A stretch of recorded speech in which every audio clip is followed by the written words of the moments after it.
Technology is omnipresent. Computers, phones, TVs, cars, you name it. We have achieved some amazing things with technology. At the core of all these technological marvels that surround us is one component that is responsible for everything a device does: the processor. This is a processor, and so is this. Processors come in all sorts of different shapes and sizes, but that's not important. What is important is what goes on inside these things. If you zoom into a processor with a really powerful microscope, you would eventually end up seeing something like this. At the moment, this may not seem like much, but let's just zoom out for a second. This is a transistor. A processor is made up of billions of these.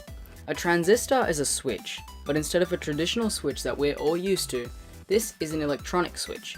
You can turn it on and off using an electrical signal. In this example, I have a transistor with its input connected to 5 volts and the output connected to an LED. When I apply a positive voltage to the base pin of the transistor, the LED lights up. Now, how can such a simple component be responsible for all the technology we have around today?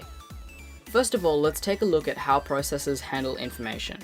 Processors work with ones and zeros. A 0 is off while 1 is on. As simple as that.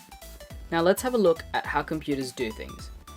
These are logic gates. They are made up of groups of transistors. They receive inputs of 0 and 1 and output either 0 or 1. Let's have a look at how an AND gate works. This is an AND gate, and this is its truth table. A truth table is a table that lists all of the input combinations of a logic gate. For example, if the gate receives an input of 0 or 1, the output will be 0.